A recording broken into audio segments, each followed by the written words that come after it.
जय राम कृष्ण जय राम कृष्ण जय राम हरि जय राम कृष्ण हरि जय राम कृष्ण टाळी वाजवा हरि जय राम कृष्ण हरि जय राम कृष्ण हरि जय राम कृष्ण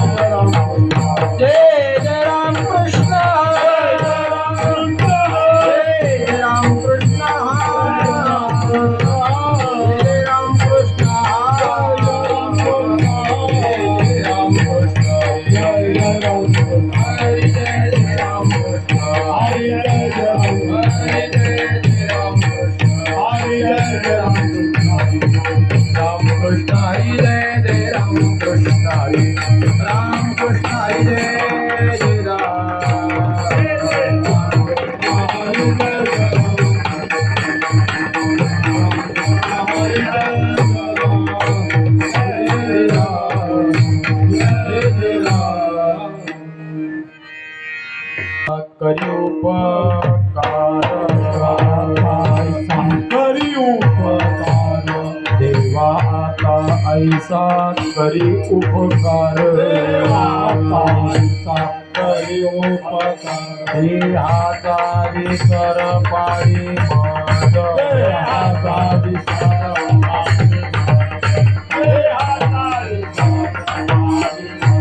तरी हा दिवस सुख पावे माझा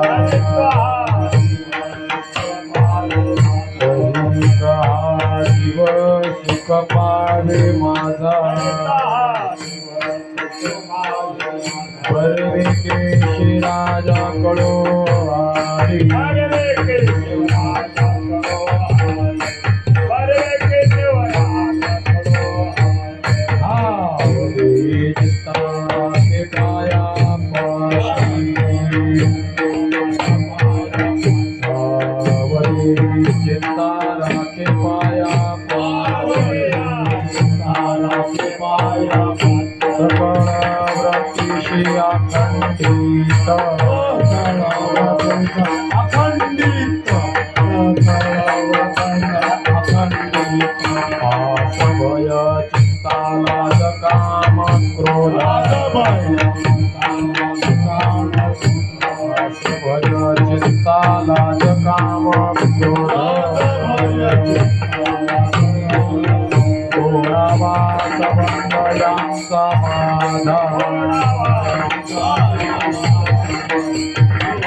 आहे आता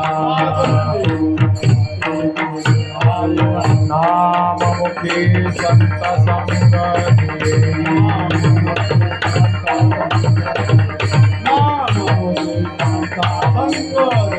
तुका म्हणे नको वर पंग देवा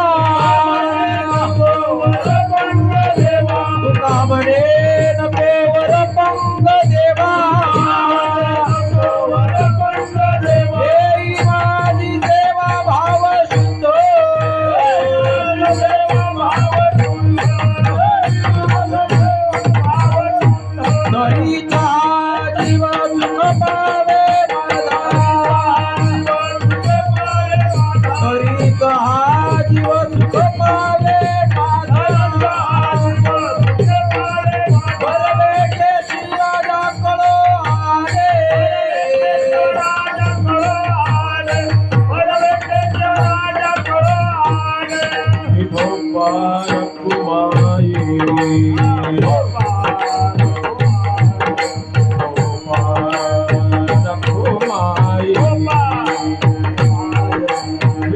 Bye.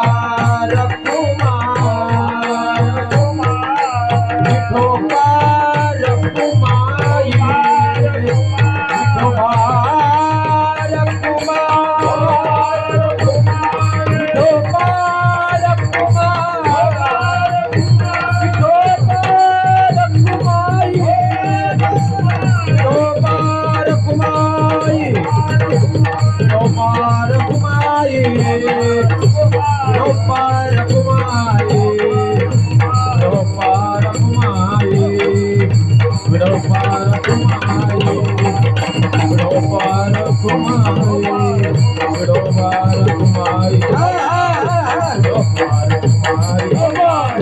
पार कुमारी विडो पार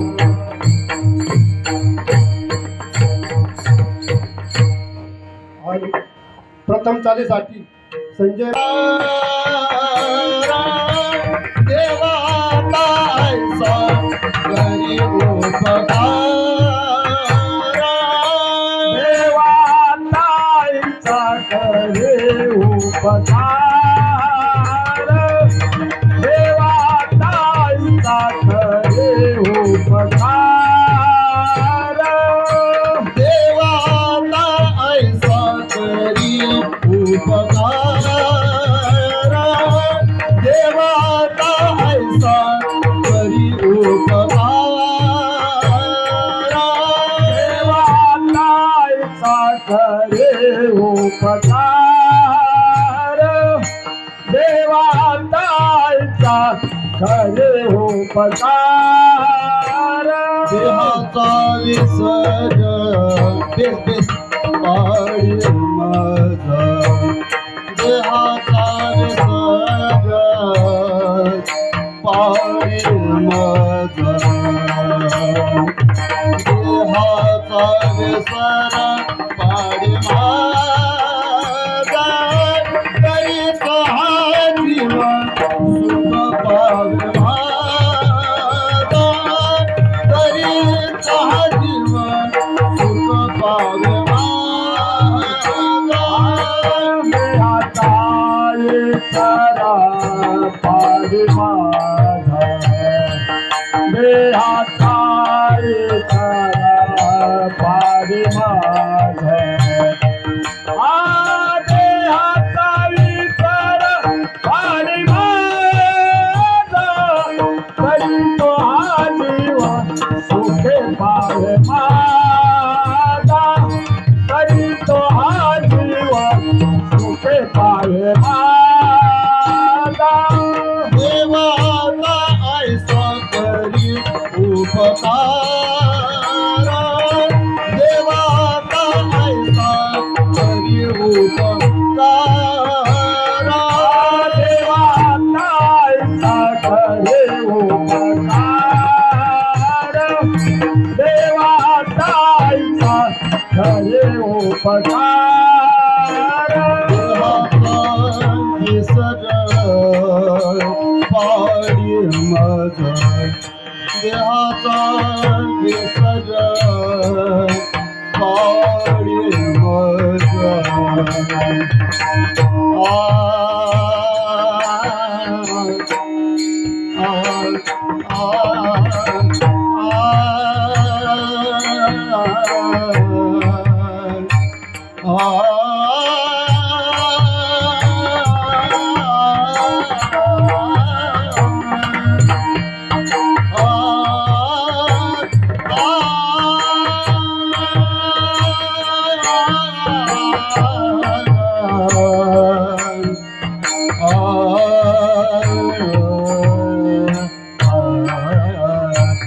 देहाचा विसरा पाडी माझा देहाचा विसरा पाडी माझा देहाचा विसरा पाडी माझा तरी कहा जीवन सुख पावे माझा तरी कहा जीवन सुख पावे माझा देहाचा इकारा पाडी माझा देहाचा इकारा पाडी माझा देहाचा इकारा पाडी माझा तरी तो हा जीवन सुखे पावे माझा तरी तो हा जीवन सुखे पावे माझा वेश राजा कळू आले आ आ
बरवे के चवा राजा करो हाल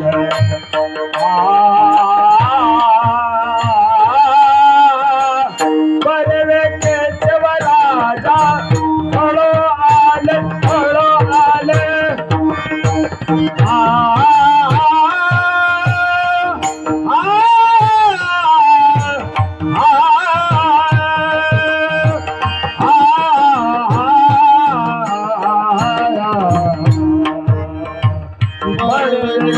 राजा करो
कृष्ण महाराज की जय अवधूत चिंतन गोपाल कृष्ण भगवान छत्रपति शिवाजी महाराज की विठाल विठाल हर हर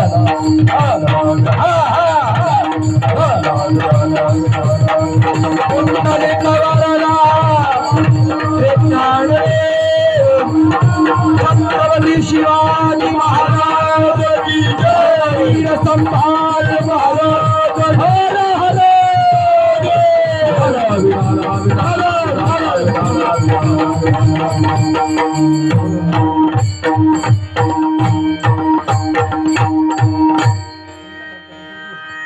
देवा ताईसा करी उपकार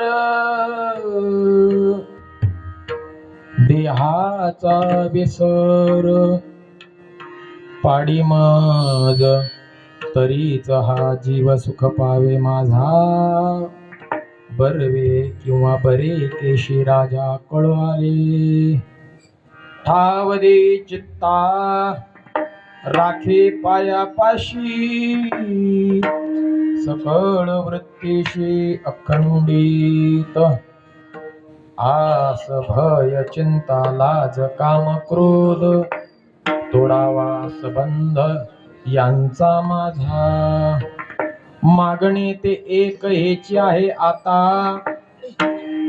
नाम मुखे संत संग देई तुका मने नको वर पंग देवा घेई माझी सेवा भाव शुद्ध तरीच हा जीव सुख पावे माझा बर्वे केशी राजा कळू आले पांडुरंगा करो प्रथम नमन पांडुरंगा करो प्रथम पांडुरंगा करो प्रथम नमन करो प्रथम चरण संतांचिया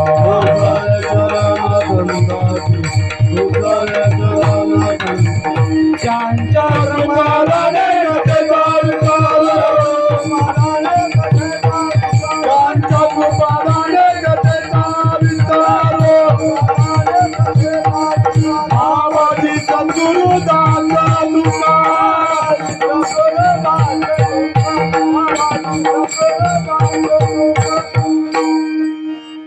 गुरुर्ब्रह्मा गुरुर्विष्णू गुरुर्देव महेश्वरा गुरुर साक्षात परब्रह्म तस्मै श्री गुरवे नमः नमो सद्गुरु तुकया ज्ञान दीपा नमो सद्गुरु सच्चिदानंद रूपा नमो सद्गुरु भक्त कल्याण मूर्ते नमो सद्गुरु भास्करा पूर्ण कीर्ती ओम नमो ज्ञानेश्वरा ओम नमो ज्ञानेश्वरा ओम नमो ज्ञानेश्वरा ओम नमो ज्ञानेश्वरा ओम नमो ज्ञानेश्वरा ओम नमो ज्ञानेश्वरा ओम नमो ज्ञानेश्वरा ओम नमो ज्ञानेश्वरा ओम नमो ज्ञानेश्वरा करुणा करा दयाळा करुणा करा दयाळा मतानुग्रहाला जगो पवनदालो चराचरी करुणा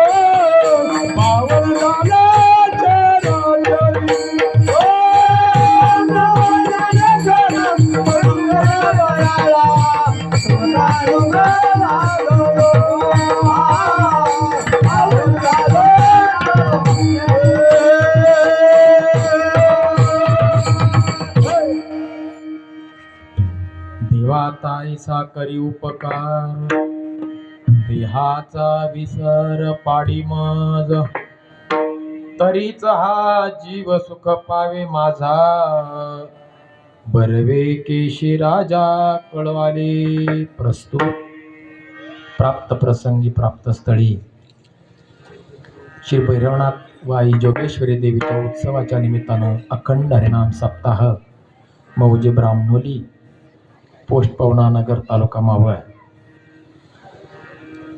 सालाबाद प्रमाणे याही वर्षी होणारा अखंड हरिनाम सप्ताह आणि त्या सप्ताहातील जागराची असणारी सेवा 6व्या क्रमांकाची असणारी सेवा ज्यांची या ठिकाणी सेवा होती ते असणारे हरिभक्तीपरायण भरत उर्फ बाळासाहेब महाराज शिंदे काही कारणास्तव त्यांना इथपर्यंत येता आलं नाही आणि म्हणून संयोजक मंडळीने 6:30 वाजता मला फोन केला आणि म्हणून इथं यायला थोडा अर्धा तास उशीर झाला.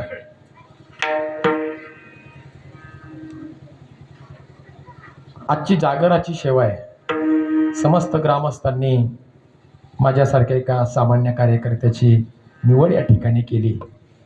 फुलनाई फुलाची पाकळी आणण्याप्रमाणे आपल्याला मिळालेल्या नियोजित वेळेमध्ये आपण करण्याचा प्रयत्न करू. विठ्ठल विठ्ठल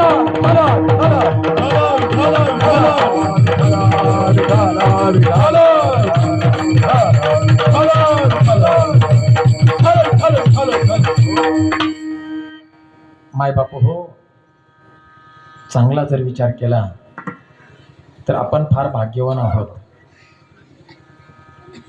किती भाग्यवान आहोत आपण. का भाग्यवान आहोत आपण. भारतासारख्या देशामध्ये आपण जन्माला आलो म्हणून आपण भाग्यवान आहोत. ज्या देशाचं वर्णन साधू संतांनी करावं, भरतखंडे नरदेह प्राप्ती हे तव भाग्याची संपत्ती. तुम्ही आम्ही या भारत भूमीमध्ये जन्माला आलो हेच आपलं खरं भाग्य आहे. कारण जहां डाल डाल पर सोने की चिड़िया करती है बसेरा, वह भारत देश है मेरा, वह भारत देश है मेरा. जहाँ सत्य अहिंसा और धर्म का पग पग लगता डेरा, वह भारत देश है मेरा, वह भारत देश है मेरा. अशा पवित्र देशामध्ये आपण जन्माला आलो. आमच्या साधू संतांनी या देशाचं अगदी मुख भरून कौतुक केलं. मायबाप चरित्र भारत का है धन, विशाल भारत का है मन. कहत तुकड्या नया जमाना नवनिर्माण करेंगे हम. मेरे प्यारे सुंदर भारत पर परदेसी नजर ना लगी. अरे तो सुन, अरे तो सुन, अरे तो सुन. राष्ट्रसंत तुकडोजी बाबांनी केलेलं हे वर्णन या देशाचं. का आपण भाग्यवान आहोत. कारण याच देशामध्ये भगवंताने अनंत अवतार धारण केले.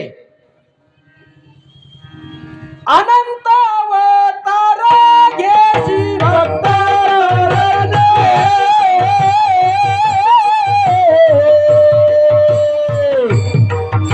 कनवाळो कृपाळो दिनाला जीव धरणे, कनवाळो कृपाळो दिनाला जीव धरणे.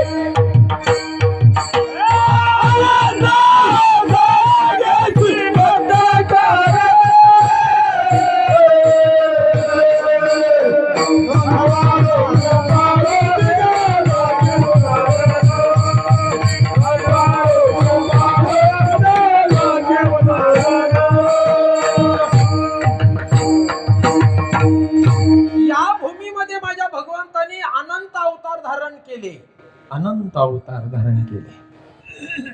इतिहासाच्या पानावर अशी कुठं नोंद नाही बाबा की इंग्लंड मध्ये भगवंत अवताराला आले, जपान मध्ये भगवंताने अवतार धारण केला, अमेरिकेमध्ये भगवंत अवताराला आले, असं इतिहासाच्या पानावर आपल्याला कुठे दिसत नाही. पण भारतामध्ये मात्र माझ्या भगवंताने अनंत अवतार धारण केले. कनवाळू कृपाळू दिना लागी उद्धरणे. का बरं देश आवडला असेल.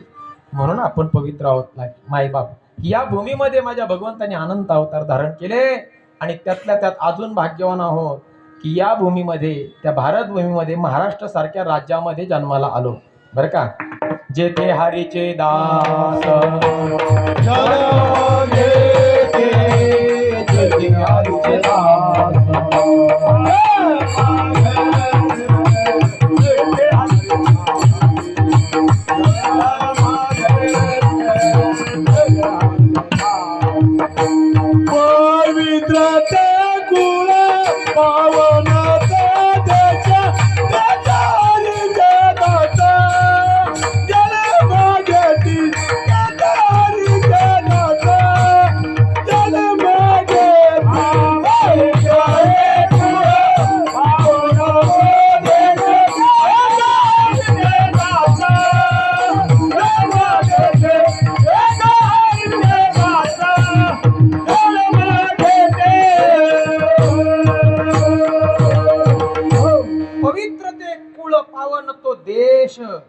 तेथे हरीचे दास जन्म घेती. ही भूमी महाराष्ट्र भूमी म्हणजे संतांची भूमी आहे मायबाप. उत्तराखंडामध्ये गेल्यानंतर तिथं काही बोर्ड आपल्याला वाचायला मिळतात, देवभूमी में आपका स्वागत आहे का नाही. पण ही भूमी मात्र संतांची आहे. अनेक संतांनी या भूमीमध्ये अवतार धारण केला आणि अशा या संतांच्या भूमीमध्ये आपण जन्माला आलो. खरंच भाग्यवान आहे. त्यातल्या त्यात अजून भाग्यवान आहोत की त्या भूमीमध्ये आपण पुण्यासारख्या जिल्ह्यामध्ये जन्माला आलो. कुठं आलो? पुणे. तेथे काय येऊ नये. आमचे समर्थ सद्गुरू सच्चिदानंद श्रीपाद बाबा नेहमी म्हणायचे, वास्तविक पाहता ते नाशिक जिल्ह्यातले आहेत. गोटी गाव, इगतपुरी तालुका, जिल्हा नाशिक इथले ते. परंतु ते वर्णन मात्र इतकं सुंदर करायचे. ते म्हणायचे, भाऊ चणे फुटाणे खावे पण पुण्यात राहावे. एका साधूच्या मुखातनं निघालेला शब्द आहे. काय हो या पुण्यामध्ये, काय दिलं या पुण्यानं या जगाला? या पुण्यानं या जगाला, या देशाला बरंच काही दिलं. स्वराज्य माझा जन्मसिद्ध हक्क आहे, तो मी मिळवणारच. स्वातंत्र्याकरता, भारताच्या स्वातंत्र्याकरता पहिला प्रखर नेता जर या देशाला कोणी दिला असेल तर या पुण्यानं दिला मायबाप. या देशाकरता हसत हसत फासावर जाणारा राजगुरू या देशाला जर कोणी दिला असेल तर या पुण्यानं दिला. बरं का, महिला वर्गांची उपस्थिती या ठिकाणी जास्त आहे. या महिला वर्गांना, माझ्या माता भगिनींना, या देशामध्ये पहिल्यांदा शिक्षण जर कोणी दिलं असेल तर क्रांतीज्योती सावित्रीबाई फुले ह्या सुद्धा पुण्यातल्याच आहेत. आणि म्हणून या देशामध्ये स्त्रियांना खऱ्या अर्थानं जे शिक्षण मिळालं ते या पुण्यानं दिलं. विठ्ठल विठ्ठल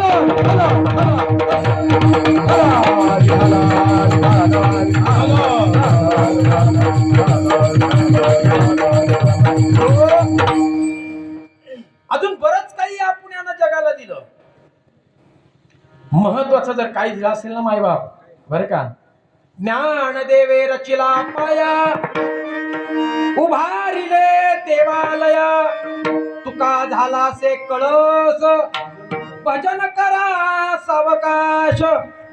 या जगाला जर काही दिलं असेल या पुण्यनगरीनं तर भक्तीचा पाया आणि भक्तीचा कळस संप्रदायाचा जर कुणी दिला असेल तर या पुण्यानं दिला मायबाप. माझे ज्ञानोबासारखे आणि तुकोबारासारखे महान संत या पुण्यानं दिले. आणि या जगानं ज्यांची कीर्ती वाखाणावी, जगानं ज्यांचा अभ्यास करावा, अशा असणारी छत्रपती शिवाजी राजे सुद्धा याच पुण्यानं दिले. विठ्ठल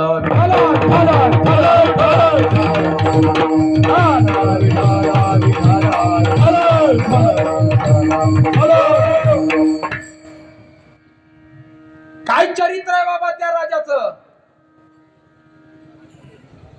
रात्र आणि दिवस तुमच्या आमच्या करता झगडणारा राजा, 400 किलोमीटर घोडा घेऊन रोजचा पळणारा माझा राजा. कशा करता एवढी धावपळ होती? छत्रपती पद होतं, श्रीमंती होती, संपत्ती होती, घरी बसून ऐशाराम केला असता. परंतु माझ्या महात्म्यानं, माझ्या राजानं ते केलं नाही बाबा. जगाच्या पातळीवर पहिला असा राजा आहे की संपत्ती असून, श्रीमंती असून, पद असून त्याचा लाभ घेतला नाही. संपूर्ण वेळ समाजाकरता दिला. विठ्ठल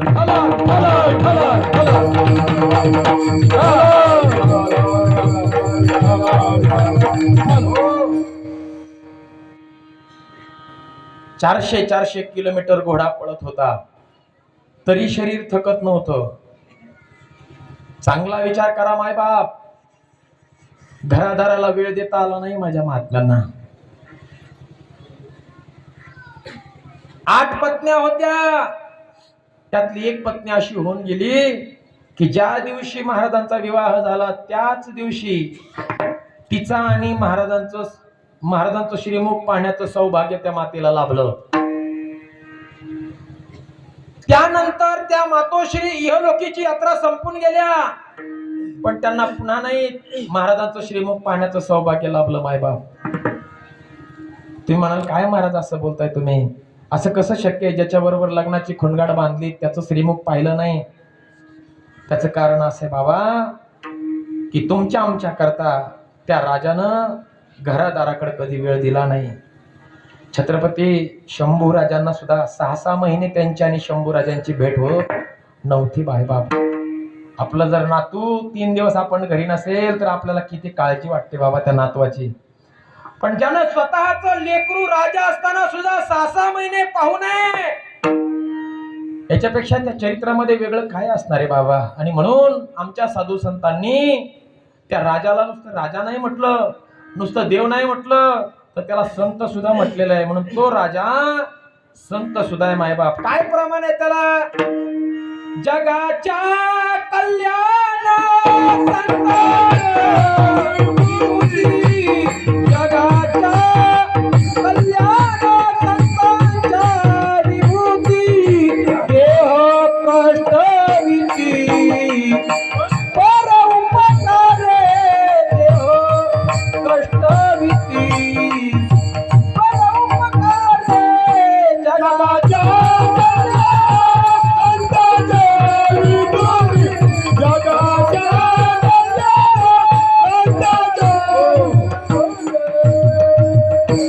जगाच्या कल्याणा संतांच्या विभूती देह कष्टविती परोपकारी. दुसऱ्याच्या हिताकरता स्वतःचा देह झिजवतात त्याला संत म्हणतात. आणि छत्रपती शिवरायांनी तेच कार्य केलं बाबा. रयतेच्या कल्याणाकरता आपला देह झिजवला. पण तेच राजे घरादाराला वेळ न देणारे राजे, मला काय सांगायचं याच्यातनं पुढे फार महत्वाचा विचार करा त्याचा सर्वांनी. तेच राजे ज्या वेळेला पुण्यामध्ये कामाच्या निमित्ताने यायचे, एकादशीचा दिवस असावा आणि लोहगावच्या विठ्ठल मंदिरामध्ये जगद्गुरु तुकोबरायांचं कीर्तन असावं, ही बातमी माझ्या छत्रपतींना कळावी. छत्रपती राजे सर्व काम बाजूला ठेवायचे आणि एकादशीचं कीर्तन श्रवण करण्याकरता लोहगावच्या विठ्ठल मंदिरामध्ये मांडी घालून 2 तास या महाराष्ट्राचा राजा जगद्गुरु तुकोबरायांचं कीर्तन श्रवण करत असायचा. मला सांगा मायबाप, ज्या राजाला बायकांना वेळ देता आला नाही, मुलाला वेळ देता आला नाही, तोच राजा अध्यात्माकरता मात्र सगळं बाजूला सारतो आणि कीर्तन श्रवण करतो. माझ्या राजाच्या चरित्रामध्ये जर काय विशेषता असेल ना मायबाप, तर ती ही विशेषता आहे. विठ्ठल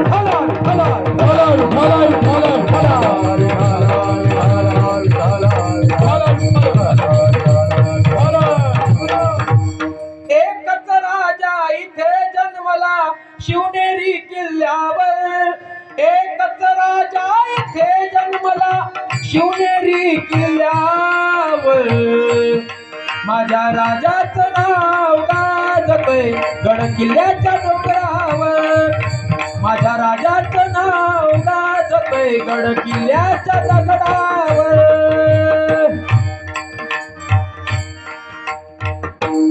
असा माझा राजा या शिवनेरीच्या गडावर जन्माला आला. या पुण्यानं या जगाला हा राजा दिला.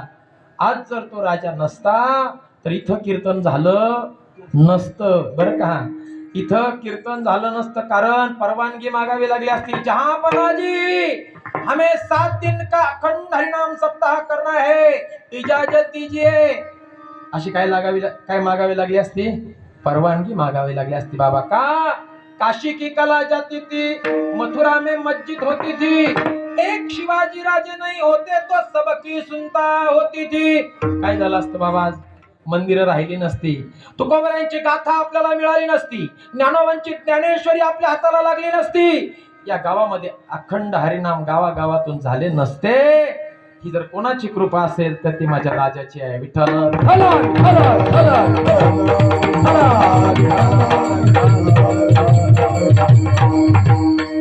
पण माझ्या राजांमध्ये सुद्धा हे जे एवढं जे परिवर्तन घडलेलं आहे, हे कशामुळे घडलं?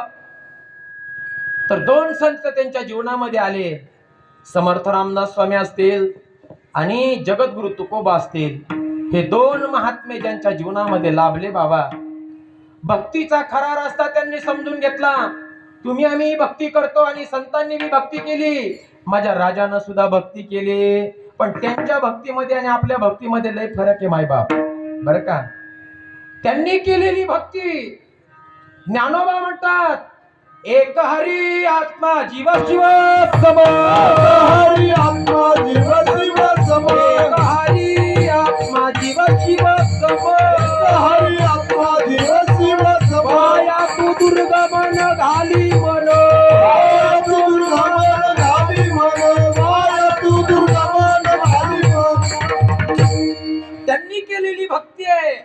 आत्मा आणि परमात्मा, परमात्म्याला आत्मा मानलं, आत्म्यालाच परमात्मा मानलं आणि त्याची भक्ती केली. ज्ञानदेव म्हणे भजा आत्मदेवा अखंडित सेवा करा त्याची.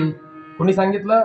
ज्ञानोबा म्हणतात. ज्ञानोबा, आम्ही त्याची भक्ती करत नाही, आम्ही सगुणाची भक्ती करतोय. आणि साधू संतांनी सांगितलं, रे सगुणी भजता निर्गुणी पावलो. सगुणाची उपासना करता करता निर्गुणापर्यंत आम्ही पोहोचणं अपेक्षित आहे. म्हणून ज्ञानोबा हरिपाठामध्ये दाखले देतात, एक हरी आत्मा जीव शिव सम वाया तू दुर्गम गाली मन, गाली मन. पण आम्ही घाली मन, है का नाही? ज्ञानोबा म्हणतात न घाली मन, पण आम्ही घाली मन. आत्मा आणि हरी वेगळा नाही बरं का, हरी आणि आत्मा वेगळा नाही, एकच आहे. आणि त्या आत्म्याला तुम्ही जाणा, या हरिपाठामध्ये माऊली ज्ञानोबा अनेक ठिकाणी सांगतात. विठ्ठल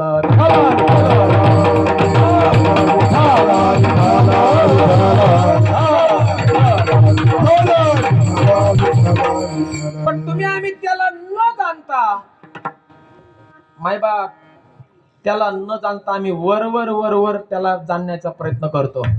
वरी वरी रंगले परी आत नाही चांगले. ए नरा आत बघ जरा, जीव हा खरा नवे ही माया. ही बुद्धी दर्पणी ब्रह्म रवेचे छाया. ए नरा, कुठं बघायला सांगितलं आपल्याला? आपण त्याला कुठे पाहतो? वस्तू जर तुमच्या आमच्या जवळ आहे तर आपण त्या वस्तूला शोधण्याकरता बाहेर का चाललोय? म्हणून एका गदी माडगुळकर एका कवितेमध्ये म्हणतात, कुठे शोधीशी रामेश्वर, कुठे शोधीशी काशी. अरे हृदयातील भगवंत राहिला, हृदयातून उपवाशी. वस्तू जवळ आहे, आम्ही तिला बाहेर शोधतो, हे आमचं दुर्दैव आहे. म्हणून जवळ असणारी वस्तू जवळची आहे परी भेटेना, अवीट गे माय विटेना. आमची अवस्था कशी माहिती का? माऊली ज्ञानोबरायांनी 9व्या अध्यायात सांगितली. बाबा, आपल्याला असं वाटतं ज्ञानोबराय फार सुंदर बोलतात, ज्ञानोबराय फार मवाळ बोलतात, पण नाही बाबा. ज्ञानोबरायांनी जेवढं जोड्याने हाणलंय ना तुम्हा आम्हाला, तेवढं कुठल्याच संतांनी हाणलं नाही. विठ्ठल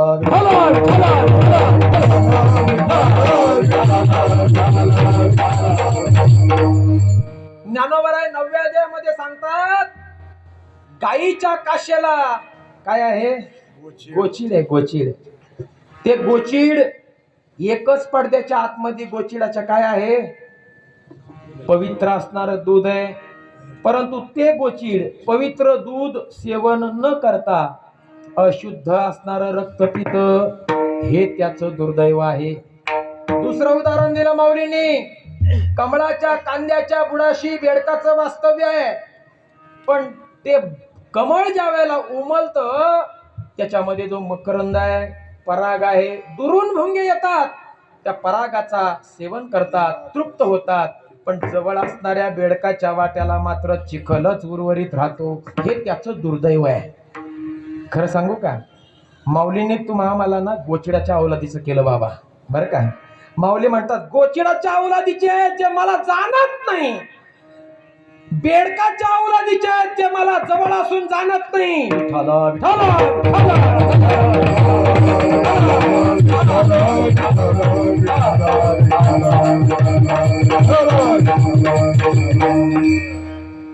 याला शाल ठेवून जोडा हाणणं असं म्हणतात. काय म्हणतात? शाल ठेवून, म्हणजे दिसला बी नाही पाहिजे आणि लागला बी पाहिजे, असे माऊलींची उदाहरणं आहेत. आणि मग माऊली शेवटी सिद्धांत देतात, तै सारदयामध्ये मिरामो असता सर्व सुखाचा आरामो, का भ्रांतासी कामो विषयावरी. मग ह्या जीवाला तो परमात्मा का भेटत नाही? जर परमात्मा जवळ आहे माऊली म्हणतात, तर तो का भेटत नाही? कारण भ्रांत, आडवी काय येते? जीवाला देवापर्यंत जाण्याकरता आड येणारी भ्रांती आहे. म्हणून अंतर तुझे पायी, म्हणून अंतर तुझे पायी, म्हणून अंतर तुझे पायी, म्हणून अंतर तुझे पायी. अंतरी संसार भक्ती माय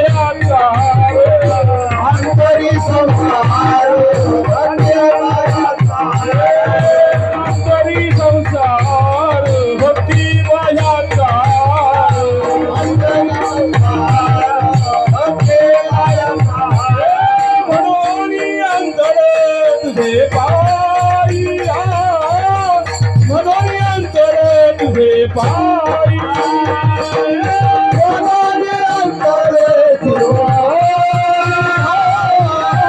मनोनी अंतर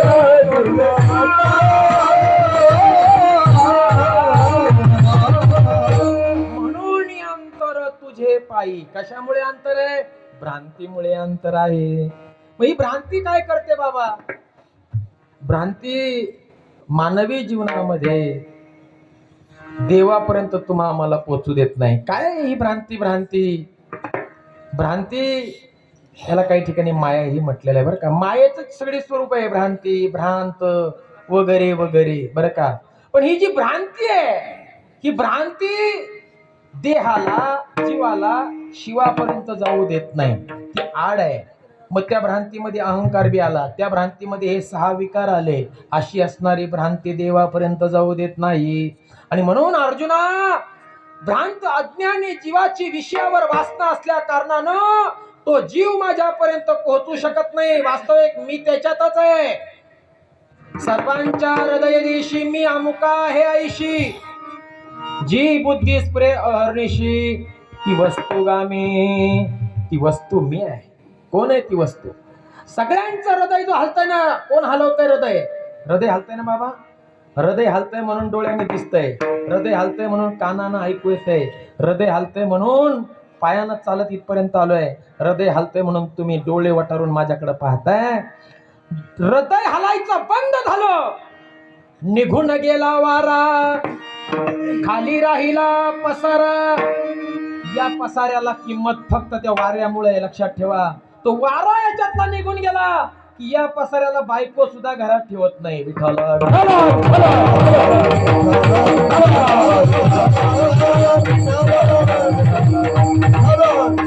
आम्ही जर इथं जन्माला आलोय तर आमचं लक्ष कशावर पाहिजे?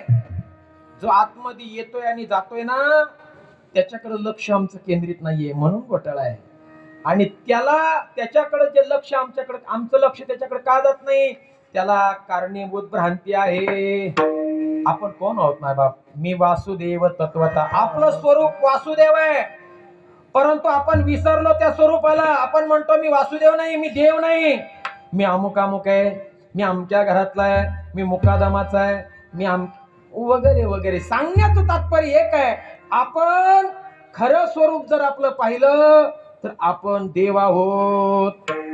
आलासी कोठोनिया जासी कवणी रेठाया, घरदार नाही तुझे अवघी लटकी रे माया. काय आहे तुझं इथं? आलो कशा करता? करायचंय काय? म्हणून इथं आलोय ना माय बाप, त्याला ओळखण्याकरता इथं आलोय. एकदा का त्या आत्मरूप स्वरूपाची नाही का, आत्मस्वरूपाची आपल्याला जाणीव झाली इथं आल्यानंतर, की मग जन्माला आल्याचं सार्थक होतं. विठ्ठल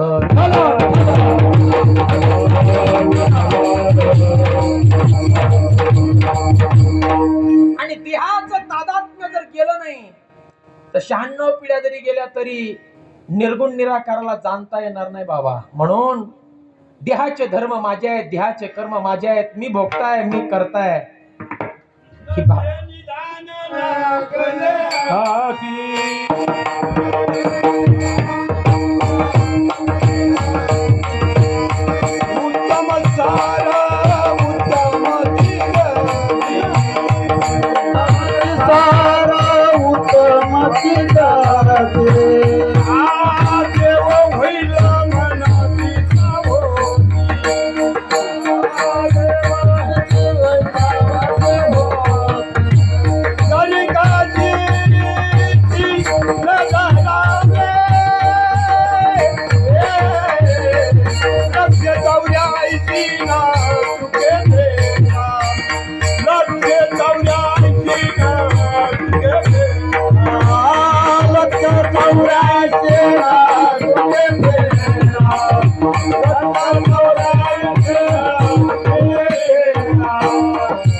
म्हणून तुम्हाला त्या परमात्मा स्वरूपाची गोडी लागणं फार महत्वाचं आहे मायबाप.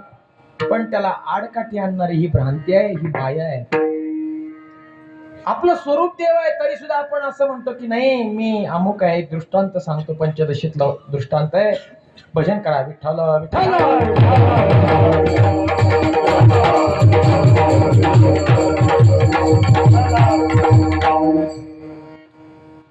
एक मेंढपाळ होता, मेंढपाळ. आणि तो मेंढपाळ रोज मेंढ्या घेऊन रानामध्ये चरायला जायचा. रोज त्याच्या मेंढ्या चरायच्या आणि घरी यायच्या. एक दिवस त्याच्या मेंढीमध्ये एक सिंहाचा बछडा बारखा होता. तो त्या मेंढ्यांबरोबर घरी आला. घरी आल्यानंतर त्यांनी पाहिलं, लहान असल्यामुळं त्याला खाऊ पिऊ घातलेलं आहे.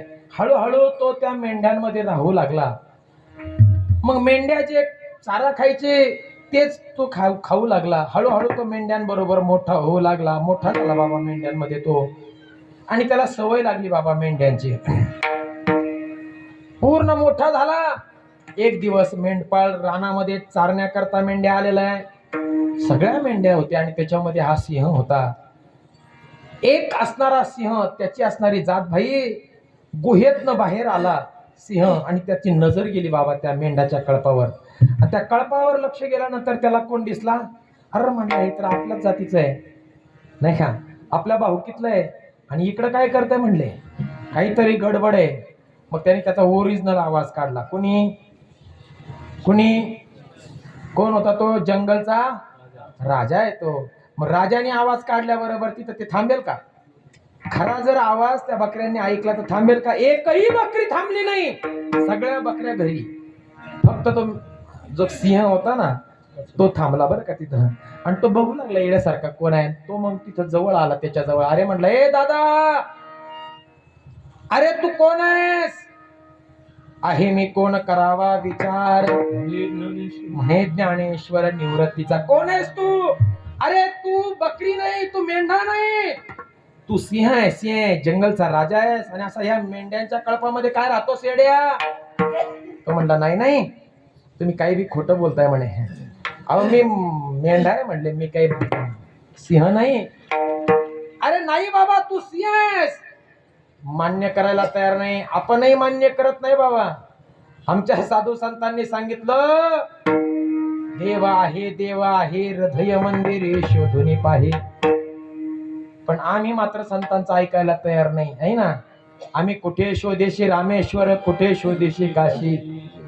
साधू संतांनी सांगितलं बाबा देव तूच आहे, आत्मा हाच हरी आहे. एक हरी आत्मा, जीव शिव सम.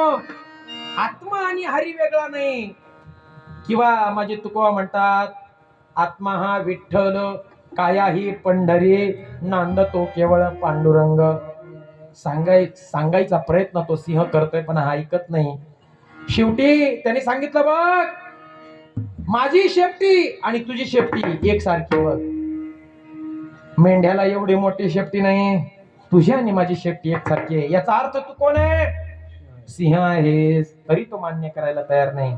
दुसरं उदाहरण दिलं बाबा त्या सिंहानं. कारण सिंहाला कळवळा असतो. येतो हिताचा कळवळा, जीव तुटे तिळ तिळा, आहे का नाही?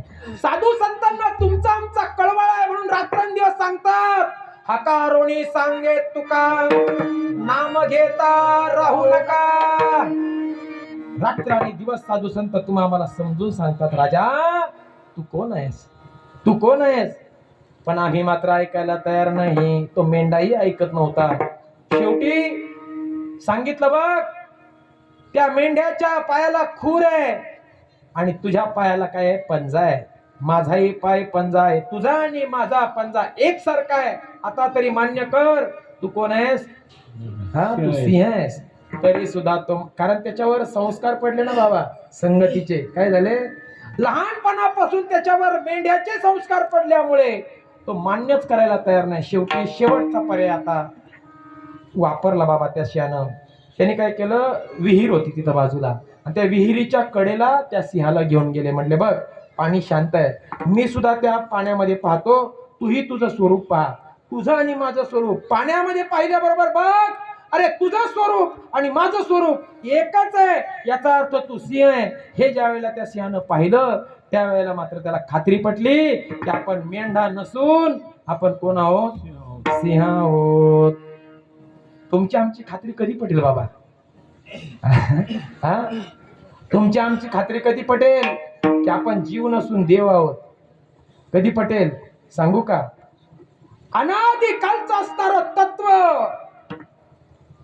परंपरेच्या माध्यमातून, अनुग्रहाच्या माध्यमातून ज्या दिवशी संत तुमच्या आमच्या कानावचनाचे निभेटी, ज्या दिवशी सद्गुरूंचं वचन आणि शिष्याचा कान एकत्र होईल ना बाबा, त्या दिवशी तुमची आमची जी भ्रांती आहे ना, मी जीव आहे, मी पाटलाचा आहे, मी सरपंचाचा आहे, मी आमदाराचा आहे, मी आमक्याचा आहे, मी तमक्याचा आहे, त्या दिवशी खटका आपला उडाल्याशिवाय राहणार नाही. विठ्ठल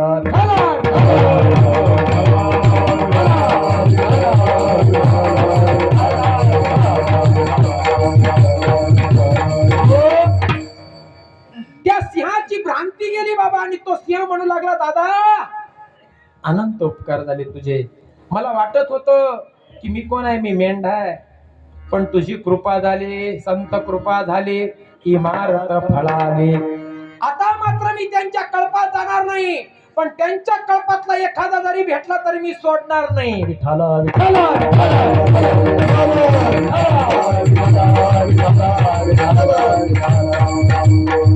तुमच्या आमची असणारी भ्रांती ही भ्रांती बाबा, ही भ्रांती जोपर्यंत आपल्याकडे आहे तोपर्यंत देहाचा विसर पडणार नाही.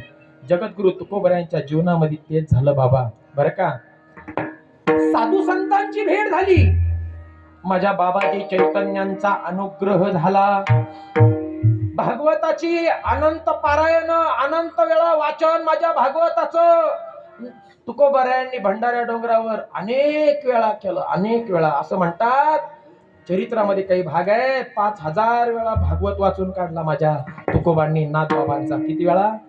5000 वेळा. आणि मग काही गोष्टी माझ्या तुकोबांच्या लक्षात आलं, आणि तुकोबरायांना कळालं की नाथबाबांनी जो परमार्थ सांगितला, या देहाचा विसर पडण्याचा जो परमार्थ सांगितला, तो विसर मात्र आपल्या जीवनामध्ये पडलेला नाही. याचा अर्थ असा आहे की आपलं भजन अजून वरपांगी आहे. मग नाथबाबांनी सांगितलेली जी स्थिती आहे, देहाचा विसर पडणं अपेक्षित आहे, आणि तो देहाचा विसर आपला पडलेला नाहीये. तुकोबरायांच्या लक्षात आलं, आणि मग तुकोबराया भंडाऱ्या डोंगरावर गेले बाबा. भंडाऱ्या डोंगरावर सुद्धा रात्र आणि दिवस नामस्मरण तुकोबराया करत होते, पण ती स्थिती मात्र होत नव्हती. कैयशी दशा येईल माझे अंगा, सुचित पांडुरंगा झुरतसे. झुरायला लागले माझे तुकोबराया. रात्र आणि दिवस अंतःकरणामध्ये एकच भाव होता, कधी मला ती स्थिती होईल. माझ्या नाथांनी सांगितलेली कापे तो थरारी स्वरूप देखेनेती, अश्रुत्या भितरी वाहताती, ही अवस्था माझ्या अंतःकरणामध्ये कधी प्रगट होईल, कधी माझ्या देहाचा विसर पडेल. शेवटी बाबा भंडाऱ्या डोंगरावर सुद्धा लिंक लागायला तयार नाही. मग भामचंद्र डोंगरावर आले आणि 15 दिवस अनुष्ठान केलं, आणि देवाकडे विनंती करू लागले. अभंगाचं पहिलं देवाताईचा करी उपकार, देवाताईचा करी उपकार, देवाताईचा करी उपकार,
हरी जय हरी जय हरी हरी हरी हरी हरी हरी जय हरी हरी हरी हरी हरी हरी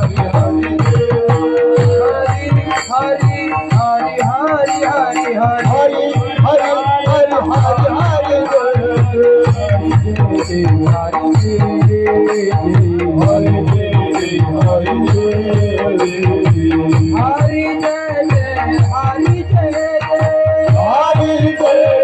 हरी हरी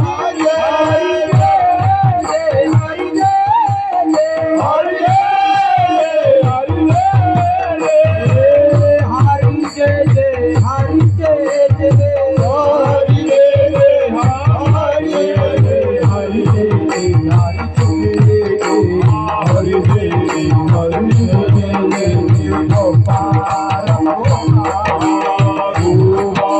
हरी हरी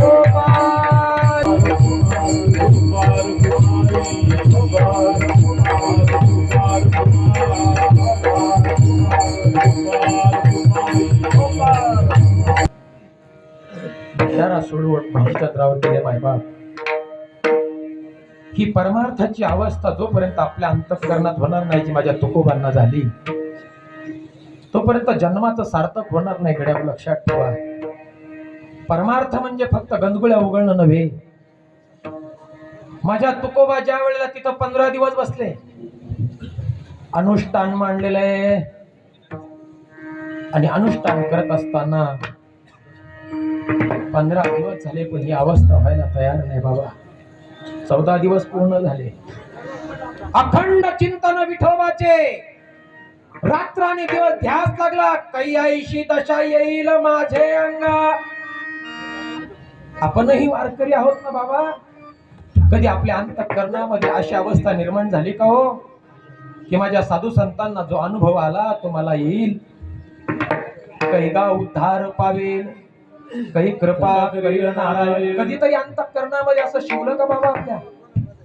माझ्या तुकोबांच्या अंतःकरणामध्ये रात्र आणि दिवस झोप उडाली तुकोबांची, आणि 15 दिवस अनुष्ठान केलं, 14 दिवस पूर्ण झाले, 15वा दिवस उजडला, आणि माझ्या तुकोबांचा जे अपेक्षित माझ्या तुकोबांना आहे तो अनुभव मात्र आला। विठोबा भेटला निराकार, विठोबा भेटला निराकार, विठोबा भेटला निराकार, विठोबा भेटला निराकार, 15 दिवसामाधी साक्षात्कार झाला, साक्षात्कार झाला, 15 दिवसामाधी साक्षात्कार झाला,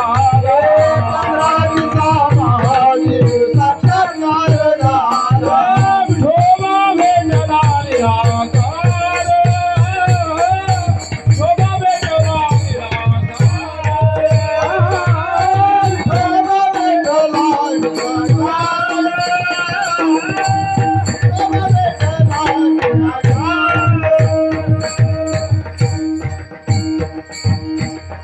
माझ्या तुकोबांना जी आस लागली होती, ती आस म्हणजे विठोबा भेटला।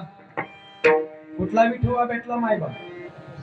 माझ्या तुकोबांना कुठला विठोबा भेटला? 15 दिवसानंतर, अनुष्ठान मांडल्यानंतर, चिंतन केल्यानंतर, थाईचं बैसोने करा। आम्ही करतो का हो एकचित्त? मनाला कधी एकचित्त करण्याचा प्रयत्न करतो का आम्ही? आम्ही वारकरी आहोत ना, आम्ही त्यांचे धारकरी आहोत ना, आमच्याकडनं कधी असा प्रयत्न होतो का? याचा अर्थ माझ्या ज्ञानोबाचा रस्ता वेगळा आहे, आणि आपण मात्र ज्ञानोबरांच्या विरुद्ध दिशेला चाललोय। विठ्ठला विठ्ठला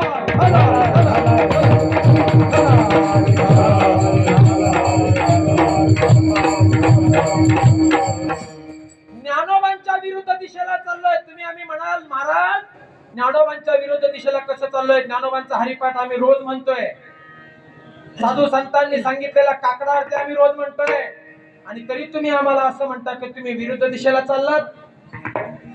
माझे ज्ञानोबा हरिपाठामध्ये सांगतात तुम्ही आम्ही हरिपाठ करतोय पण हरीकडे पाठ आहे. काय करतोय आपण? हरिपाठ आहे पण हरीकडं पाठ आहे.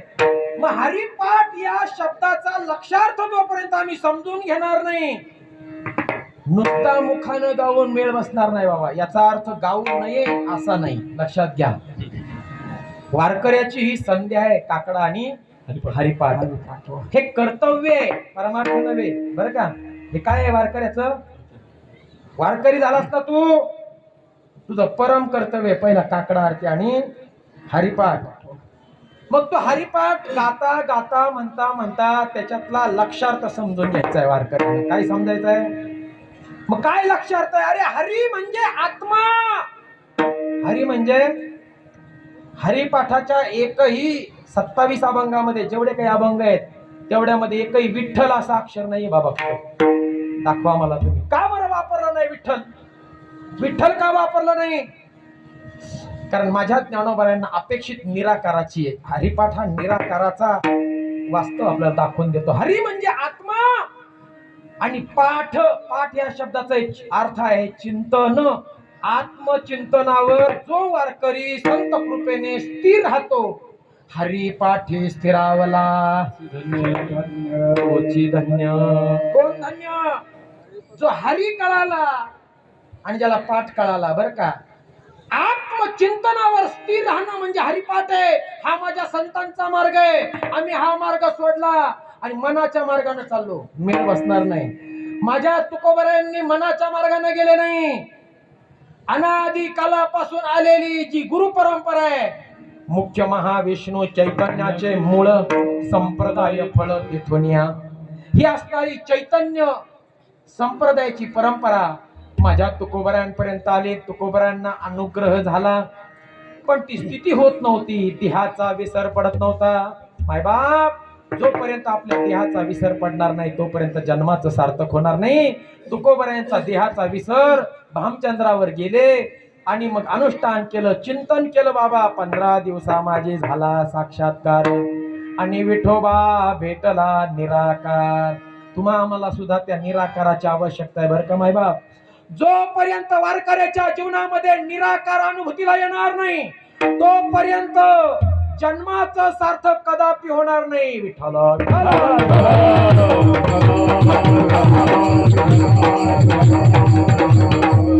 वारकरी संप्रदायामध्ये बाबा दोन्ही महत्वाचे आहेत.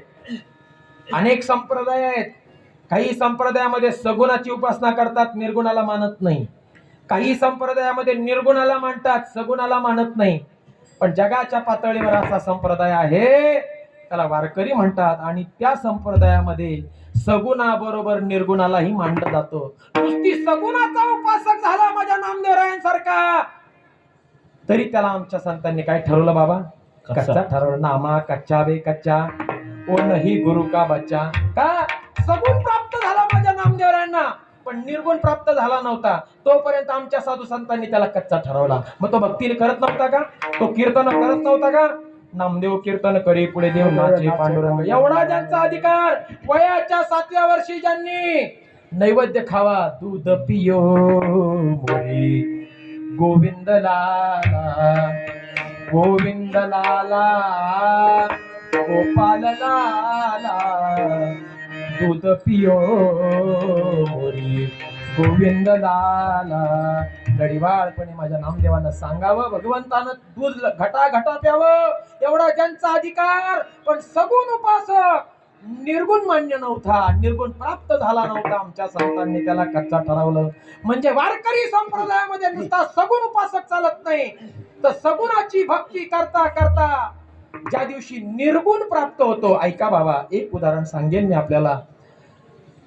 सगुण आणि निर्गुण का महत्वाचं आहे ऐका. नामदेवरायांच्या चरित्राचा भाग आहे. नामदेवराय एकदा गुरुकृपा होण्या अगोदर चंद्रभागेवर स्नानाला गेलेले आहेत. स्नान करता करता रोजचा नियम आहे चंद्रभागेचं स्नान झालं की गंध संध्या वगैरे करून मग देवळामध्ये पहाटे 5 वाजता भगवंताला नखापासून तर मुखापर्यंत पाहिजे नामदेवराय. एवढं सौभाग्य जर कुणाला लाभलं असेल तर ते नामदेव महाराज आहेत. लक्षात घ्या. राजस सुकुमार रवी शशी कळा लोकलिया असं तेजपुंज सगुण स्वरूपाच्या परमात्म्याचं रोज मुखापासून तर नाही का नखापासून तर मुखापर्यंत नामदेव महाराज पाहत होते. एवढं सौभाग्य ज्यांचं आहे. पण ऐका मायबाप, वारकरी संप्रदायामध्ये नुसता सगुण उपासक चालत नाही. याच्याकरता मी हा दृष्टांत सांगतो, ऐका. स्नानाला गेले नामदेवराय, स्नान झालं, बाहेर आले, गंध घेतला, उगाळला आणि त्या ठिकाणी लावत होते. तेवढ्या वेळेमध्ये एक भुंगा त्या ठिकाणी आला. भुंगा कानाभोवती गुंगुंग करू लागला. नामदेवरायांना वाटलं की हा आता चावा घेईल गड्या. मग माखलेला हात होता आणि असा सटकारा मारल्याबरोबर भुंगा खाली पडला. गुंगुंग करत तो निघून गेला. थोड्या वेळाने यांची संध्या आटोपली. रोज नियमाप्रमाणे रावळामध्ये आलेले आहेत आणि नखापासून भगवंताला पाहू लागले. नखापासून पाहता पाहता मुखापर्यंत आले आणि आजचं मुख मात्र थोडं वेगळं होतं. भगवंताचा गाल सुजलेला होता आणि मग नामदेवरायांनी तो गाल पाहिला आणि विनोदानं नामदेवराय देवाला म्हणतात, देवा काय मळबीळ खायला गेलता का काय? मधमाशांनी चावा घेतलेला दिसतोय तुला, गाल सुजलाय तुझा. देव म्हणले, नाही रे नाम्या, मारलं म्हणे मला कोणीतरी. हा, तुम्हाला मारणारा या जगात कोण आहे? ज्याने कोणी तुम्हाला मारलं असेल त्याचं नाव मला सांगा, मी त्याच्याकडे बघतो. कोण म्हणतंय? मारणाराच म्हणतोय बर का. कोण म्हणतंय? अरे नाम्या अगदी जवळचा माणूस आहे, कसं तुला नाव सांगू? नाही नाही म्हणले, देवा सांगा त्याचं नाव, मी त्याच्याकडे बघतो. तुम्हाला मारणं म्हणजे साधी गोष्ट आहे का? शेवटी देवाला सांगावं लागलं, नाम्या तूच मारलं बाबा मला. हा, माझ्यावर आरोप करताय देवा तुम्ही. ज्या हाताने मी तुम्हाला चंदनाची उटी लावतो, ज्या हाताने मी तुम्हाला नैवेद्य खाऊ घालतो, ज्या हाताने मी तुम्हाला धोतर नेसवतो, त्या हाताने देवा मी तुम्हाला मारील का? असा बिनबुडाचा आरोप माझ्यावर करू नका. कोण म्हणतंय? नामदेव महाराज म्हणतायत. कोणाला म्हणतायत? पांडुरंगाला म्हणतायत. पांडुरंग परमात्मा म्हणतायत, चतुरा तो शिरोमणी कोण लावड. त्याला काय बाबा, तो चतुर आहे. तो म्हटला, मी बिनबुडाचा आरोप कोणावरही करण्याकरता सामान्य नाहीये. षडगुण ऐश्वर्य संपन्न परमात्मा आहे बाबा. हा, हे साही गुणवर्य वसती जेत. हा, तो भगवंतू असा तो परमात्मा होता. त्यानं सांगितलं, तुझ्या झोळीतला गंध काढ, तुझ्या झोळीतला गंधाचा सुगंध आणि माझ्या गालावर उठलेल्या गंधाचा सुगंध एक आहे का दोन आहे बघ. नामदेवराय जरा पुढे सरले, गंध काढला, त्याचा सुगंध घेतला, देवाच्या जवळ आले. तो सुगंध आणि हा सुगंध एकच होता, म्हणजे तो नाम्याचाच गंध होता. देवानं विचारलं, का रे नाम्या, आंघोळीला गेलता का? म्हणले, हो गेलतो ना देवा. मग तिथं भुंगा आला होता का रे? हो म्हणले, आला होता देवा. मग कसं स्वागत केलं त्याचं? लागले हसायला. कळाला का बाबा? अरे सगुण ज्याच्या बरोबर बोलत होता, ज्याच्या कीर्तनात नाचत होता, त्याला भुंग्यातला देव कळू नये. नाही चालत बाबा संप्रदायामध्ये. असं संप्रदायामध्ये अशी उपासना चालणार नाही. सगुणी भजता निर्गुणी पावलो. जोपर्यंत आम्ही सगुणाची उपासना करता करता निर्गुणाला प्राप्त करून घेत नाही, तोपर्यंत आमचा शेवट गोड होणार नाही. म्हणून मायबाप, वारकरी झालो ना आपण, कधीतरी त्या आत्मस्वरूपापर्यंत जाण्याचा प्रयत्न करा. नामदेवरायांच्या जीवनामध्ये ते स्वरूप प्राप्त झालं नव्हतं, कारण नामदेवरायांच्या जीवनामध्ये संप्रदाय, परंपरा, अनुग्रह, नाम हे मिळालेलं नव्हतं. मग आमच्या संतांनी त्याला कच्चा ठरवला. शेवटी आमच्या संतांनी सांगितलं, बाबा गुरु कर. देवानंही सांगितलं गुरु कर. आणि मग आला बाबा तो औंढ्या नागनाथाला आला, माझ्या खेचर स्वामींकडनं अनुग्रहित झाला. आणि अनुग्रहित झाल्यानंतर जो अनुभव माझ्या तुकोबांना कुठं आला? भामचंद्रावर आला. तोच अनुभव माझ्या नामदेवरायांना अनुग्रह झाल्या झाल्या त्या असणाऱ्या मराठवाड्यामध्ये औंढ्या नागनाथाला आला. ऐसे ऐकोनिया नामा थरारीला, मूर्छागत पडिला भूमीवरी. भूमी लोळे नामा कंठ सद्गदित, डोळी आश्रवत अश्रुपात. डोळ्यातनं धारा लागल्या बाबा, नेत्री अश्रूंची या धारा. कोठे रोमांच शरीरा, ते या पंढरीस घडे, खळा पाझर रोकडे. ही अनुभूती माझ्या नामदेवरायांना आली. कंठी प्रेम दाटे आमची विरमोडे.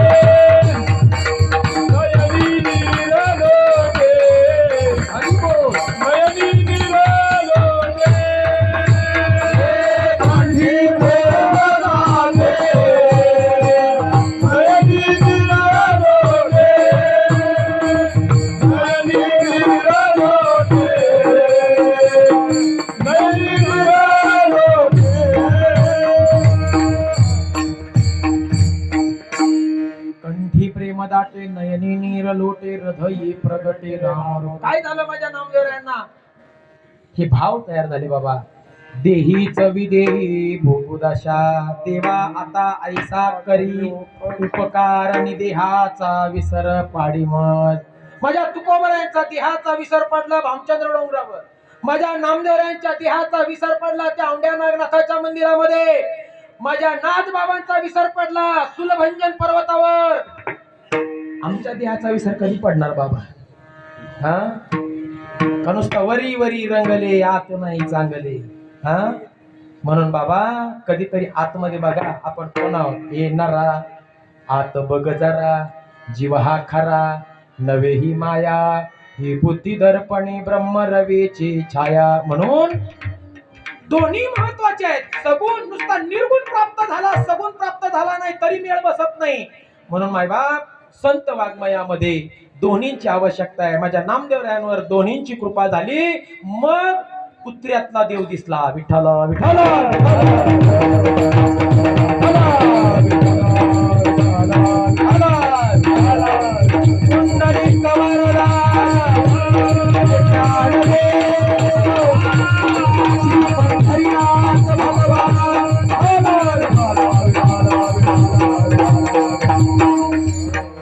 नाम म्हणे खेचरा पायी वरची झाली सर्व घाई वरची झाली सर्व घाई वरची झाली सर्व घाई.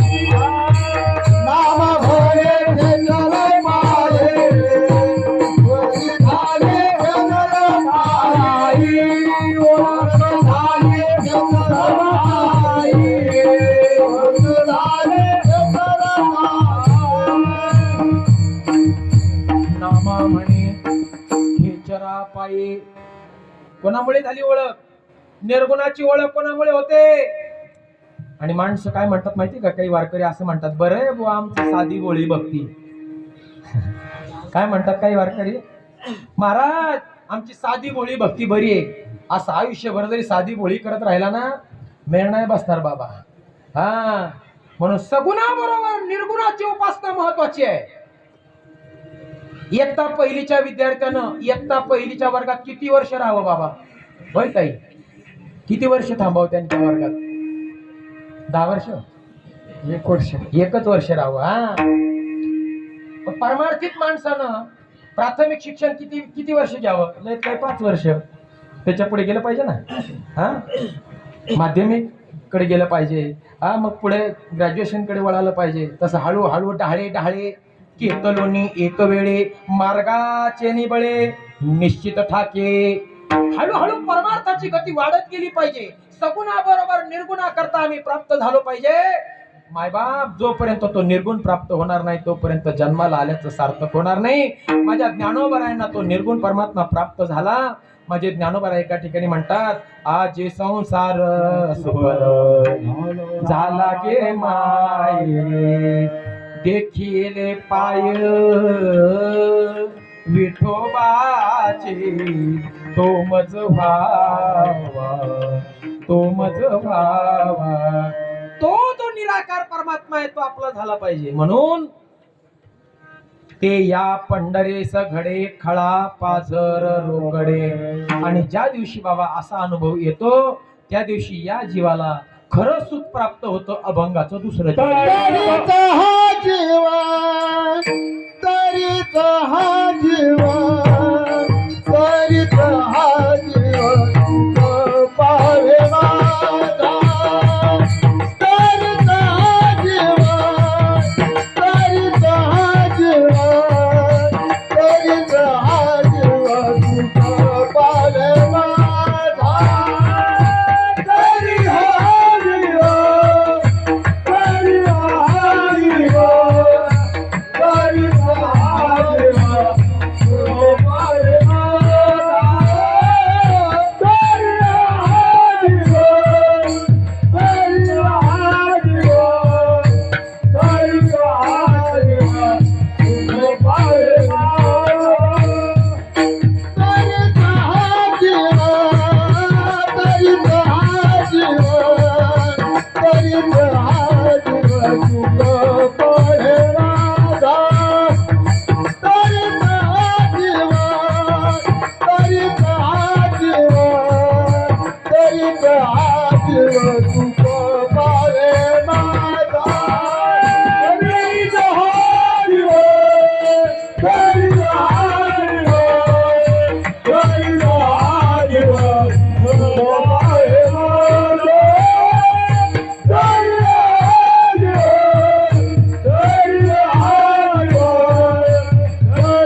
तरीच हारियो तरीच हारियो तरीच हारियो तुझो अरे माझा तरीच हारियो तरीच हारियो तरीच हारियो तुझो अरे माझा.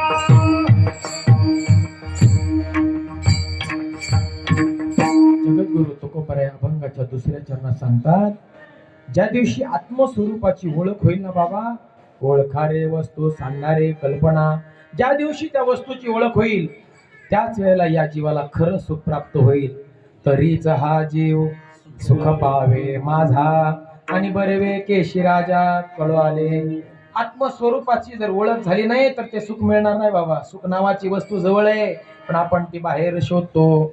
बाप ती सुख नावाची वस्तू दाखवणारा भेटला पाहिजे. आजही दाखवणाऱ्यांची संख्या काही कमी नाहीये बाबा. या व्यासपीठावरून सुद्धा ती सुख नावाची वस्तू सांगितली जात नाही. या व्यासपीठावरून फक्त तुमचं मनोरंजन केलं जातं. काय केलं जातं? मनोरंजन. वास्तविक पाहता हल्ली कीर्तन प्रवचन नाही का, हे फक्त मानपान प्रतिष्ठे करता राहिलेली साधनं आहेत बरं का. खरी साधनं कशा करता राहिली? मानापाना करता राहिली. याची आडवाण त्याची जिरवा. इकडच्या गावाने चांगला सप्ताह केला म्हणून तिकडच्या गावाने करायचा. यांनी मोठे महाराज आणले म्हणून त्यांनी मोठे आणायचे. पण एखाद्या महात्मा जर आणला, या व्यासपीठावर जर आम्ही उभा केला तर त्या महात्म्याच्या मुखातनं निघालेले शब्द माझ्या अंतःकरणावर किती त्याचा परिणाम होईल. अरे बहिर्मुख झालेली वृत्ती माझी अंतर्मुख कशी होईल, याच्याकरता मायबाप कीर्तन ऐकणं, कीर्तनाला येणं हा उद्देश असला पाहिजे बरं का. नुसतं ऐकत असेल ना तर काही परिणाम होणार नाही. म्हणून कीर्तन प्रवचन याची आडबाग त्याची जिरवा याच्याकरता करू नका मायबाप. ये व्यासपीठ म्हणजे नारदाची गादी आहे. इथं फैसला झाला पाहिजे. इथं मनोरंजन करता नाही ही गादी. ह्या फिफी करण्याकरता ही गादी नाहीये बाईबाप. जेणेकरून मूर्ती ठसावी अंतरे श्रीहरीची, ऐशी कीर्तन मर्यादा आहे संतांच्या गरजी. भक्ती ज्ञानाविरहित इतरा गोष्टी न कराव्या, प्रेम भरे वैराग्याच्या युक्त्या विवराव्या. काय चाललंय आज बाबा या गादीवर? आज या गादीवर मनोरंजन चाललंय. आज या गादीवर फक्त स्तुती चालली, स्तुती. आणि माझे तुकोबा एका ठिकाणी म्हणतात, अरे नराची आणि नरस्तुती आणि कथेचा विकरा, हे नको दातारा घडो देऊ. काय सांगितलंय? आणि खरं सांगू का बाबा, काही ठिकाणी जाण्याचा योग येतो ना, त्या ठिकाणी काही ठिकाणी वारकरी आम्हाला घरी नेतात आणि ते म्हणतात, महाराज तेवढं आपलं नाव घ्या गड्या. काय म्हणतात ते? काय म्हणतात? अरे भाडेव्या, तुझी बायको तुझं नाव घेत नाही आणि तू आम्ही काय बैल आहे का तुझ्या दावणीचा तुझं नाव घ्यायला? अरे स्तुती ती करावी एका विठ्ठलाची, एरा मानवाची करू नये. ही इथलं व्यासपीठ. खाली आल्यानंतर तुम्हाला शरण जाऊ महाराज आम्ही. आलं का लक्षात? या व्यासपीठावरून खाली आलो ना, तुम्ही पाहिजे ती लीनता आमच्यामध्ये पाहिजे. पण या व्यासपीठावर आलो ना, आम्ही नारदाचे आहोत. नारदांनी जे सांगितलं ते इथून सांगायचंय. माझ्या नामदेवांनी जे परंपरा घालून दिली ती परंपरा इथं मानायची आहे, अनुभवायची आहे. मायबाप त्या परंपरेला पुढं नाही का धडा लागेल असं मात्र कीर्तनकारानं वक्त्यानं कधी वागू नये. आजची परिस्थिती या संप्रदायाची फार खालवत चाललेली आहे आणि याला कारणीभूत फक्त या महाराष्ट्रातला कीर्तनकार आहे. जेवढा कीर्तनकारांनी परमार्थ खाली आणला तेवढा या महाराष्ट्रात कुणीच नाही आणला. विठ्ठल विठ्ठल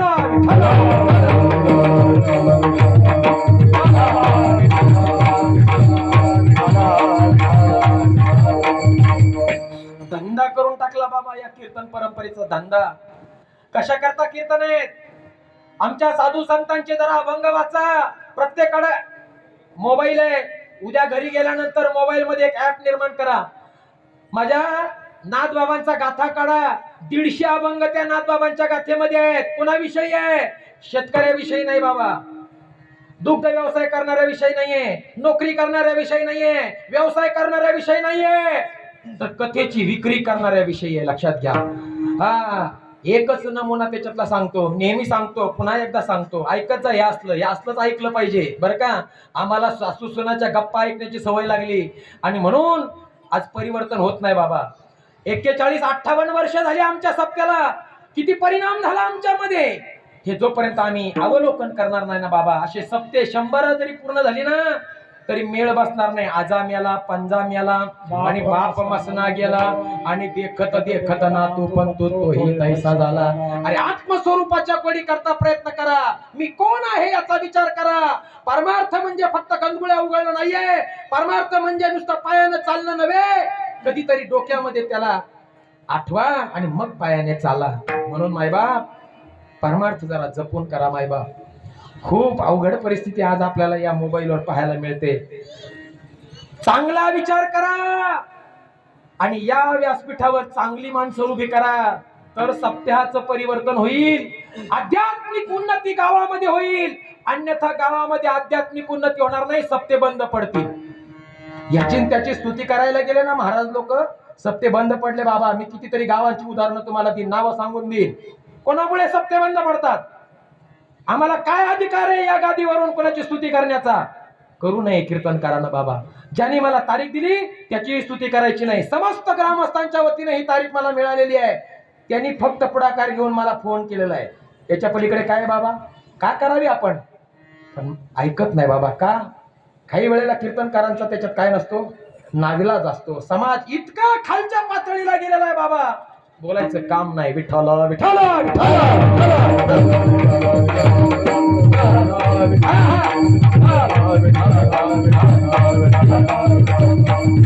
म्हणून कीर्तन हा धंदा नसून कीर्तन हरिरूप होण्याचं एक साधन. कीर्तनाचा अंग, कीर्तनाचा अंग, होय अंग हरिरूप, होय अंग हरिरूप, होय अंग हरिरूप.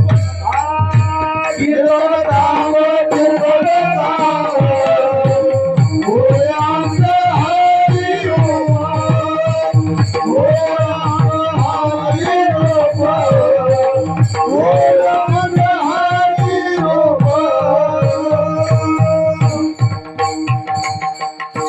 याचा अर्थ असा नाही बाबा आमच्या साधू संतांनी त्याच्यावर काही पर्याय काढले. मी नेहमी सांगत असतो, मानधन हा त्याच्यावरचा पर्याय आहे.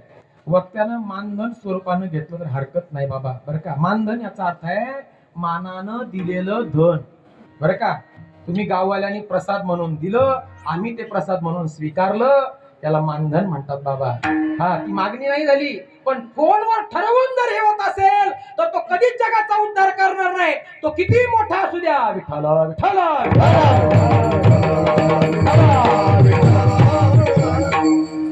या समाजानं ना बाबा चांगली चांगली माणसं घरी बसवली, चांगली चांगली.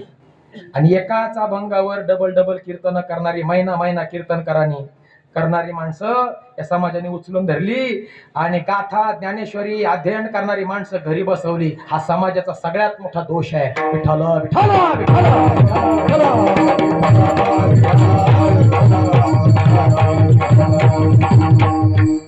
मायबाप, आपल्याला जर आध्यात्मिक उन्नती हवी असेल गावामध्ये, एकच करा, या व्यासपीठावर आणताना जरा जपून आणा मायबाप. त्याचा आचार पहा, त्याचा विचार पहा, त्याचा उच्चार पहा. बोले तैसा चाले त्याची वंदावे पावले. बोले एक, चाले एक. पुढे काय म्हटले? त्याचे पाहू नये मूक. इथं वैराग्याच्या गप्पा आणतो, इथं वैराग्याच्या गप्पा आणतो आणि खाली गेल्यानंतर म्हणतो गाडी आहे, अमक आहे, फलान आहे. कुठे गेला वैराग्य? फक्त व्यासपीठापुरता मर्यादित आहे का वैराग्य? हा, असं वैराग्य ज्याचं खाली आल्यानंतर सुद्धा आहे ना, असे महात्मे या ठिकाणी उभे करा. असे निरपेक्ष आणि निस्वार्थ महात्मे या संप्रदायामध्ये कमी नाहीये. जरा शोधा म्हणजे सापडेल. आणि असे महात्मे इथं उभं करा. आपल्या गावाची असणारी आध्यात्मिक उन्नती झाल्याशिवाय राहणार नाही. आणि ज्या दिवशी असे महात्मे येतील त्याच दिवशी आपल्यामध्ये काहीतरी परिणाम होईल. आणि मग तुकोबाराया म्हणतात की बाबा काय परिणाम? मला सुख प्राप्त होईल. ते कशानं प्राप्त होईल? तरीच हा जीव सुख पावे माझा, बरवे केशवराजा कळवाले. पण देहाचा विसर पडला पाहिजे, म्हणजे ते अष्टसात्विक भाव तयार झाला पाहिजे. तो भाव तयार झाला की देव मात्र आपल्यापासून दूर नाहीये. म्हणून भाव महत्वाचा आहे. देव भावाचा भुकेला हाची दुष्काळ दयाला. भाव फार महत्वाचा आहे राजानो. तो भाव आपल्या अंतःकरणामध्ये एखाद्या अधिकृत गुरु परंपरेला शरण जाऊन अनुग्रहित व्हा. मग ठाईच बैसवणी करा एक चित्त, आवडी अनंत आळवावा. मग हरी म्हणजे काय आणि आत्मा म्हणजे काय, पाठ म्हणजे काय आणि चिंतन म्हणजे काय, हे तुम्हा मला ते सद्गुरू सांगतील. कानी जे पेरिले, डोळा ते उगवले आणि व्यापक भरले तोचे हरी. अशी अनुभूती तुम्हा आम्हाला आल्याशिवाय राहणार नाही. हेच तुकोबराया त्या सुखाचं वर्णन करतात. ज्ञानेश्वर माऊली ज्ञानराज माऊली ज्ञानेश्वर माऊली ज्ञानराज महाराज ज्ञानेश्वर माऊली ज्ञानराज माऊली ज्ञानेश्वर माऊली महाराज ज्ञानेश्वर माऊली ज्ञानराज माऊली ज्ञानेश्वर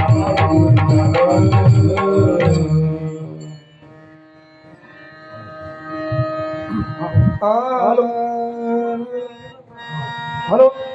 आजच्या दुसऱ्या चालीसाठी मान नको वर पंग देवा, तुका मान नको वर पंग देवा, तुका मान नको वर पंग देवा, तुका मान नको वर पंग देवा, तुका मान नको वर पंग देवा, तुका मान नको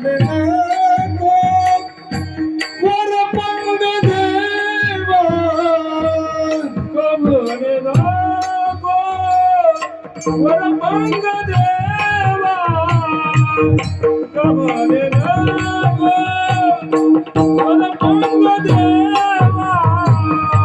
घेई माझी सेवा, घेई माझी सेवा, भाव सुद्धा करीत हा जीवा, सुख पावे माझा करीत हा जीवा, सुख पावे माझा. घेई माझी सेवा, भाव सुद्धा, घेई माझी सेवा,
माझ्या कळवाले कळवाले कळवाले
Super